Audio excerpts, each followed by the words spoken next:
हरे कृष्णा। राधे राधे। आप सबका वेलकम है वृंदावन सखी में। आई होप आप सब खुश होंगे, बढ़िया होंगे और हमारी तरह ठाकुर जी की सेवा में मदमस्त होंगे और प्यारे की कृपा का अनुभव भी कर रहे होंगे। तो फ्रेंड्स, आज हम इस विषय में बात करेंगे। एक सखी हैं, मुझे उन्होंने लिखा कि दीदी मैं गोपाल जी की मालिश रोज करती हूँ, उनकी सेवा रोज करती हूँ, तो ना जाने क्यों कुछ दिनों से मेरे मन में विचार आ रहा है कि मुझे पता नहीं क्यों ऐसे लगता है कि ठाकुर जी कह रहे हैं कि आज बहुत ठंडा है मैया, मैंने स्नान नहीं करना। तो दीदी बताइए, क्या ये ठीक है? गोपाल जी को रोज सर्दियों में रोज नहलाना क्या ठीक है? क्या अगर मैं ना नहलाऊं तो मुझे किसी प्रकार का कोई पाप तो नहीं लगेगा? तो आज हम इसी विषय में बात करेंगे। देखिए, भक्त के भाव होते हैं अपने प्यारे के प्रति, अपने प्रियतम के प्रति।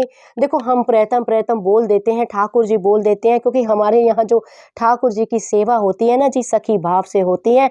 जो हमारे ब्रज के ठाकुर हैं, हमारे वृंदावन के बांके बिहारी हैं, तो हम उनको प्रियतम बोलते हैं। हमारे घर में ठाकुर जी की सखी भाव से पूजा होती है। तो आपके जो लाला हैं, आप किस भाव से उनको पूजते हैं ये आप जानते हैं।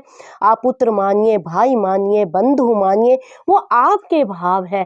तो आप वही भाव जानिए। हमारे मुंह से तो बार बार ठाकुर निकलता है, बार बार मैं गोपाल कहने का प्रयास भी करूं, लाला कहने का प्रयास भी करूं तो ज्यादा निकल नहीं पाता है, क्योंकि भीतर जो होता है ना वो ही बाहर आता है। तो मुझे सखी ने कहा, दीदी मैं पुत्र भाव में उनकी पूजा करती हूँ। तो मैं जो सुबह ठाकुर जी को उठाती हूँ, जगाती हूँ, जब मैं उनको स्नान कराने के लिए लेके जाना चाहती हूँ तो न जाने क्यों भीतर एक ही बात आती है कि हाय आज बड़ी ठंडी है, स्नान ना कराऊं। तो देखिए, ऐसे होता है, जो होता है हरी इच्छा से होता है, ठाकुर जी की इच्छा से ही होता है। ठाकुर जी ही लीला करते हैं। भक्त के हृदय में जैसे भाव होते हैं, प्यारे भी वैसी वैसी लीला करते हैं। जिस प्रकार एक माँ सुबह बच्चे को उठाती है, उठा के कहती है कि लाला नैक उठ जा, उठ जा, तेरे को स्नान कराना नहलाना। तो बच्चा, या स्कूल जाना है तो बच्चा क्या कहता है, नहीं मम्मी मैं आज नहीं जाऊंगा, नहीं मम्मी आज बहुत ठंडा मैं नहीं नहाऊंगा। तो उनके भीतर जो वात्सल्य भाव है, वो भाव की पूर्ति प्यारे कर रहे हैं। प्यारे प्यारे उनको बता रहे हैं कि आज मेरा मन स्नान करने का नहीं है। तो अगर आपके ठाकुर भी ऐसी लीला आपके साथ करते हैं, अगर आपके ठाकुर भी, देखो कई बार हम ठाकुर जी को पोशाक पहनाने लगते हैं तो हम सोचते हैं ये पहनाए, ना जाने भीतर से एक आवाज आती, ये नहीं ये डलाते हैं, ये नहीं ये डल। ये आपकी इच्छा नहीं होती, ये प्यारे की ही इच्छा होती है। वो भीतर प्रेरणा देते हैं, वो भीतर आपको भाव। आप यकीन मानिए, ये मेरे गोपाल जी आपके सामने विराजमान है। आज मैंने इनको ये पोशाक पहनाई है, अगर मैं दोबारा ये पोशाक इनको पहनाऊं ना, आज देख रहे हैं आप कितना कंफर्टेबल ये बैठे हुए, दोबारा कई बार ये पोशाक को धारण ही नहीं करते। मैं पोशाक धारण कराना चाहती हूँ तो पोशाक जाती ही नहीं है, कुछ ना कुछ अड़चन आती। इसका मतलब ये है कि ठाकुर जी को आज ये पहनने का मन ही नहीं है। तो ये ठाकुर की लीला होती है, ये संकेत होता है प्यारे का कि मुझे तुम एक मूर्ति न जानो, मैं विराजमान हूँ, मैं साक्षात्कार हूँ, तुम्हारे सामने साक्षात हूँ। ये प्यारे की लीला है कि मैं कोई मूर्ति नहीं हूँ मैया, मेरे जो तेरे भाव मेरे भीतर है ना, जो तू मुझे अपने भीतर जानती, मुझे पुत्र मानती है, तो मैं भी तुझे अपनी माँ मानता हूँ, मैं भी तुझे मैया ही मानता हूँ। तो जैसे एक पुत्र अपनी माँ के साथ लीला करता है, वही लीला प्यारे भी आपके साथ करते हैं। तो कहने का भाव, आप पाप पुण्य न देखिए। सबसे पहली बात आप ये जानिए, पाप और पुण्य क्या होता है। पाप और पुण्य कुछ नहीं होता।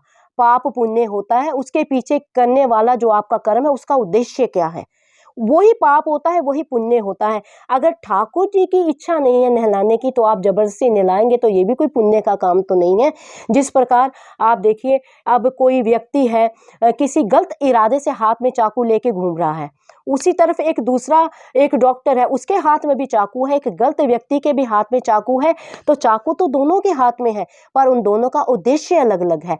डॉक्टर के हाथ में जो चाकू है वो एक पेशेंट की जान बचाने के लिए है, और जो गलत व्यक्ति है जिसके इरादे गलत है, उसके हाथ में जो चाकू है वो अपनी इच्छा पूर्ति, अपनी कामना पूर्ति के लिए है। तो पाप पुण्य आपके जो कर्म का उद्देश्य है उस पर डिपेंड करता है। तो किसी प्रकार का कोई पाप नहीं, ठाकुर जी की लीला है। ठाकुर जी के भावों को पढ़िए, ठाकुर जी की लीला को पढ़िए। अगर आप बैठ के एक बार ठाकुर जी से पूछेंगे ना कि प्यारे आज मैं भोग आपके लिए बना रही हूँ, तो बताइए आप क्या खाएंगे, तो यकीन मानिए भीतर से आपकी आवाज आ जाएगी कि मैया या सखी मोह को तो आज ये खाना है। आप जानते होंगे ब्रज में हमारे प्यारे ने कितनी लीलाएं की हैं। गोपियां जा रही हैं छाछ लेके, कह रही हैं कि ए सखी यहीं रुक जा, मुझे छाछ दे के जा। तो ठाकुर जी ने ब्रज में दान भी मांगा है। आज भी हमारे ब्रज में वृंदावन में दान गली है, तो प्यारे ने दान भी मांगा है। तो ठाकुर जी की लीला है। सखियों में भी बड़ा ही भाव था ठाकुर जी के प्रति, गोपियों में, तो ठाकुर जी ने उनके भावों की पूर्ति की है।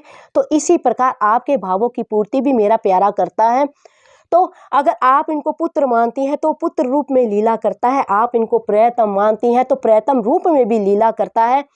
तो आप कोई पाप पुण्य ना जाने। अगर ठाकुर जी की इच्छा नहीं है स्नान करने की तो वो आपको प्रेरणा दे रहे हैं। और वैसे भी ठाकुर जी कभी अशुद्ध नहीं होते हैं।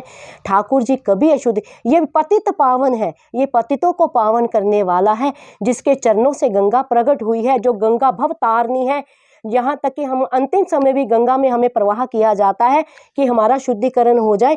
जो गंगा को प्रकट करने वाला है वो कभी अपवित्र होता है।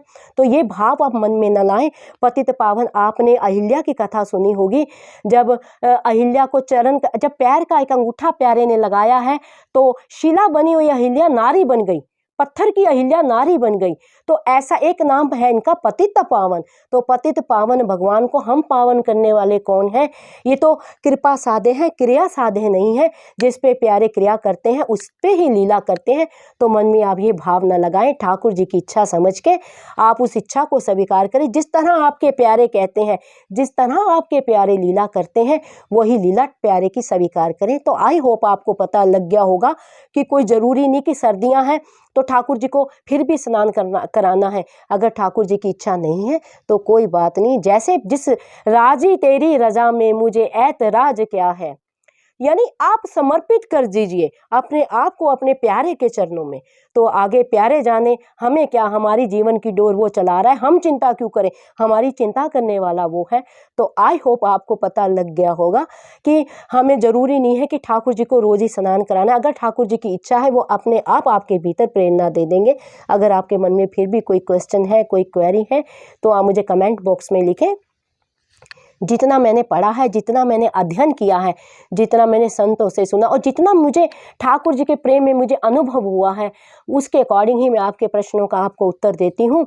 अगर आपको ये वीडियो अच्छा लगा हो तो इस वीडियो को लाइक करना, शेयर करना, सब्सक्राइब करना ना भूलें।